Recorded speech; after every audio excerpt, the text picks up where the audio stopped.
नमस्कार. आज मी प्राध्यापक मधु पाटील सरांच्या ज्ञानपीठ पुरस्कारित प्रतिभा नाट्यात्मदर्शनी विंदा कुसुमाग्रज खांडेकर या पुस्तकातील विंदादर्शन या नाटकातील मी पाडलेल्या 7 भागांपैकी शेवटचा 7वा भाग वाचतो. नटी. मंगलता, उदात्तता, भव्यता हे सारं कवितेत गाणं ठीक हो, छान वाटतं ऐकायला. पण कविरायांच्या प्रत्यक्ष जीवनावर याचा काही संस्कार? कविमित्र, अहो आम्ही कवी लेखक लोक गळ्यात मान येईपर्यंत मागणीनुसार लिहित बसतो. पण कविता जगलेल्या या कविराजांना आपल्या साठीतच यापुढं कविता न करण्याचा म्हणजे लेखन निवृत्तीचा निर्णय घेतला. ही तशी त्यांच्या सृजनशील व्यक्तिमत्वाची भव्यताच नाही का? प्रवक्ता. विंदांना यात उंच, भव्य इत्यादी काही वाटत नाही हो. त्यांची भूमिका अशी आहे, आपलं भांडवल आपण वापरलं, ते संपलं. आता उगीचच का लिहित बसायचं? आनंदानं सुरू केलं, आनंदानं संपवलं. आणि काय आहे मित्रांनो, समोर जे दिसतं ते जुनंच असतं. मेकअप करून तेच नवे म्हणून पुढे आणून फसवू का स्वतःला आणि तुम्हाला? आणि सर्वात महत्त्वाचं म्हणजे कवीप्रमाणे कवीची प्रतिभाही मर्त्य असते. हे कठोर सत्य शांत व स्वच्छ मनानं कवीचीच मस्ती पाहू शकते. कधी तो आधी जातो, कधी ती आधी जाते. काठ्याच्या संसारात ते अटळ असतं. पण भव्य दिव्य काहीही नसतं. भव्य दिव्य म्हणायचं झालं तर हे असतं. इकडे कंसात आहे कुमार गंधर्वाचा रेकॉर्डेड मानकंस कंस पूर्ण. कविमित्र, कविराय काहीही म्हणो, हे दोन्ही भव्य दिव्यच. सूत्रधार. या कविरायांनी ओम क्रांतीही क्रांतीही क्रांतीही हा मंत्रघोष गायला आणि गरजणाऱ्या दर्याकिनाऱ्यावरील माडांचे कल्पांतीचे प्रचंड तांडवही तुफान मस्तीने तो नाचत गायला. त्याचेही काही पडसाद यांच्या कृतिशील जीवनात थोडे तरी. समीक्षिका. महाविद्यालयीन जीवनातच हरिजनांना हॉटेल प्रवेशासाठीच्या कोल्हापुरातील चळवळीत त्यांनी हिरिरीने भाग घेतला होता. आणि BAची परीक्षा संपताच त्यांनी भागानगर सत्याग्रहात भाग घेऊन 7 महिने दंडाबेडाची सक्त मजुरीची शिक्षा भोगली. हे आपण ऐकलेलंच आहे.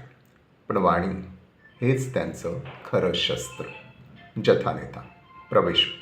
ते वाणीचे शस्त्र त्यांनी कवितेच्या पानांपानांतून चालवलेच, पण मोक्याच्या वेळी उघड्या व्यासपीठावरून माणुसकीला विद्रूप करणाऱ्या माणसाच्या जनावरपणावरही चालवलं. निमित्त होतं साताऱ्याचं साहित्य संमेलन. त्यात झालेला त्यांचा सत्कार. त्या दरम्यानच 1992ला मुंबईत पेटलेली दंगल म्हणजे महाराष्ट्राच्या माणुसकीवर झालेला हिंसक प्रहार. तथाकथित संवेदनाशील साहित्यिकांनी त्या 3 दिवसात मुंबईच्या दंग्यात ठार झालेल्या माणुसकीच्या प्रेतावर निदान 2 तरी अश्रू ढाळायला हवे होते. पण कुणीही काहीही केलं नाही. या पार्श्वभूमीवर त्या मुक्या बहिऱ्या साहित्यिकांच्या धृतराष्ट्रीय मेळाव्यात हा कवी उभा राहिला आणि अमावस्येच्या रात्रीच्या आकाशात वीज कडाडून लखलखावी तसे हे कविराय बोलले. हिंदू मुस्लिम ऐक्याचं प्रतीक असलेल्या संत कवी कबीराच्या आज नष्ट होत चाललेल्या वारशाचा संदर्भ देऊन कविराय म्हणाले. प्रवक्ता. कबीरांनी दिलेला वारसा आपण धुळीस मिळवला. आज आम्ही अधिक जातीयवादी, अधिक अंधश्रद्ध, धार्मिकदृष्ट्या अधिक विभागलेले आणि या भेदाचे भांडवल करून स्वतःचा वैयक्तिक किंवा पक्षीय स्वार्थ साधण्यात अधिक हुशार झालो आहोत. सध्या उसळलेल्या अमानुषतेच्या थैमानाची जबाबदारी फक्त गुंडांवर लादून आपण मोकळे होणे म्हणजे आपली व समाजाची घोर फसवणूक करण्यासारखं आहे. पाडलेल्या मशिदी आणि मंदिरे, हिंदू मुसलमानांचे अभेद दाखवणारे मुडदे, कंगाल बुभुक्षितांचे आसरा शोधणारे तांडे, अनाथ झालेली असंख्य अर्भके, दरिद्री संसाराचे शेवटले अवशेष भस्मसात करणारा अग्निप्रलय, बांगांच्या आणि महाआरत्यांच्या जल्लोषात वाजत गाजत आलेले भारतीय संस्कृतीचे, सहिष्णुतेचे आणि संपत्तीचे 3 महान बळी. धोरणी राजकारणांच्या चेतावणीने काही काळ धर्मवेडाच्या आहारी गेलेला भारतीय समाज पुन्हा शुद्धीवर येऊन पूर्वीप्रमाणे निर्मळ मनाने तुकारामाचे अभंग आणि कबीराची भजने म्हणत राहील. पुन्हा आपल्या शेजार धर्माला जागू लागेल आणि दडपलेली माणुसकी पुन्हा डोके वर काढेल याबद्दल खात्री आहे. जथानेथा असा हा संहारक आणि सृजनशील वाणीचे शस्त्र चालवणारा कविराय. हिमालया एवढ्या मातीच्या ढिगाऱ्यावर हिंदी महासागरा इतके रक्त ओतले तरीही नाही उगवणार चिमूटभर हिरवे गवत. अशा हिंसाग्रस्त, विध्वंसक आणि निराशाग्रस्त आसमंतात त्याला हवे आहे बघायला निरभ्र आकाशातून पिकासोचे कबूतर, गांधी नेहरूंचे शांतीचे कबूतर, स्वैर आनंदात मुक्त मुक्त उडताना. कविपत्नी प्रवेशून हा काय कविरायांच्या गैरहजेरीत त्यांचा गौरव समारंभ वगैरे चाललाय काय? कविमित्र, वहिनी, सर्वांनीच गौरव करावा असाच विंदा हा आमचा थोर मित्र. पण त्यांचे घट्ट मित्र कादंबरीकार श्रीना पेंडसे यांनी त्यांच्या थोरपणाला एक पुस्ती जोडली होती. माहीत आहे ना? ते त्यांना म्हणाले होते, पृथ्वी तलावर आलास तेव्हा सगळं मागितलंस. प्रकांड विद्वत्ता, गाढ व्यासंग, सखोल चिंतन, अलौकिक प्रतिभा, निर्भयता, फक्त स्वतःशी राखलेलं इमान, ॲरिस्टॉटल, शेक्सपियर, गटे आदींना मराठीची या नगरी आणणारे सर्जनशील पांडित्य, आंग्ल भाषेतील समीक्षेतही मुलुकगिरी करावी एवढे ज्ञान भाषेवर प्रभुत्व, त्याचबरोबर चिखलात नांगर चालवून लावणी करण्यापासून माडावर चढून नारळ पाडण्याची अपूर्व कला. फक्त विवेकाच्या दुकानात जायला विसरलास, गेलास चक्रमपणाच्या दुकानात.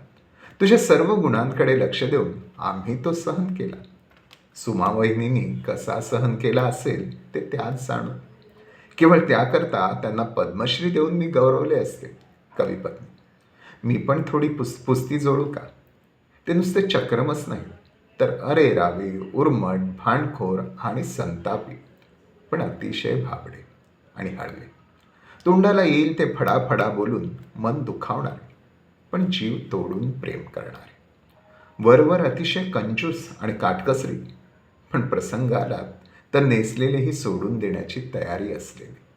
प्रवक्ता, तुमच्या मामाने तुम्हाला कौतुकाने दिलेली बाजाची पेटी या करुणामय सागराने एका रस्त्यावरच्या गरीब बिचाऱ्या भिकाऱ्याला देऊन टाकलेली. कविपत्नी, आयजीबाईच्या जीवावर बायजीबाई उदार, हे यांचं नेहमीच आहे. पण खरं सांगू का, या असं कुणाला तरी म्हणजे सत्पात्री देण्यातच आम्हा सर्वांना आनंद साठवलेला असतो. आम्हा सर्वांचा. आमच्या ओढग्रस्तीच्या संसारात यांनी दातृत्वाचा खूप मोठा आनंद भोगलाच, पण त्या ब्रह्मानंदात आम्हा सर्वांनाही वाटेकरी करून घेतलं. जे मंगल, उदात्त, भव्य, जे काय त्यांनी म्हटलं आहे ना, त्याचा यांच्या जीवनातील कृतिशील आविष्कार आता सर्वांनाच ठाऊक झाला आहे.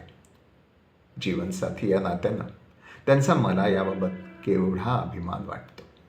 कविमित्र, आमचे कविराय त्यांच्या अभिजित साहित्य निर्मितीबद्दल राज्य आणि केंद्रासहितच्या 30 पुरस्कारांनी मंडित झाले आहे. हा आम्हा सर्वांचा आणखी अभिमानाचा विषय.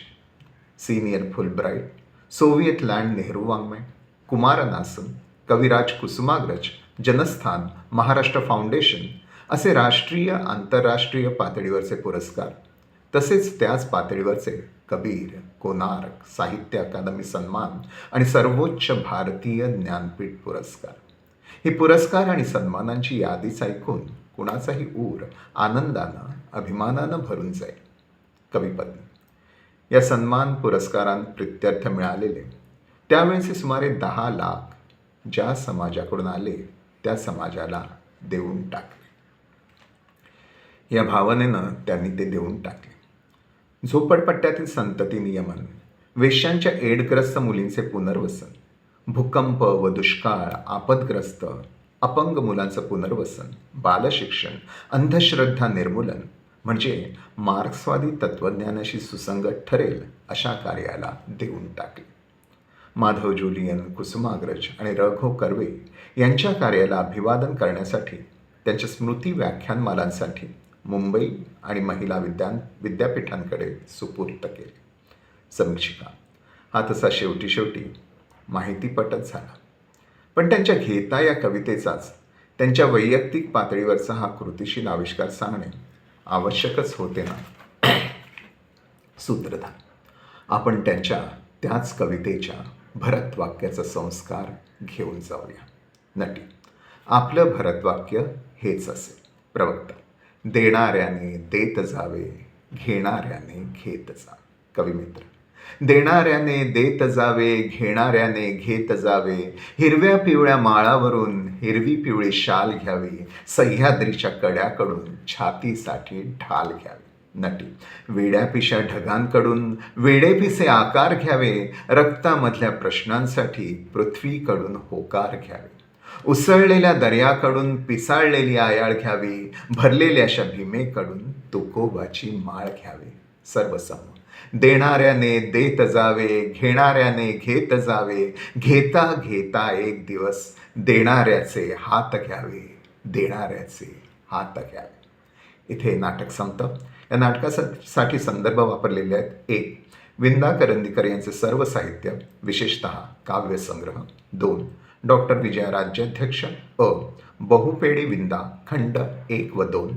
ब. आदिमाया. 3. सुमा करंदीकर यांचे रास. 4. कवितारती कविवर्य विंदा करंदीकरांच्या निवडक कवितांची रसग्रहणे, विशेषांक. संपादक प्राध्यापक पुरुषोत्तम पाटील. आणि 5. विंदा अमृत महोत्सवी विशेषांक. इथे हा भाग थांबवतो. धन्यवाद.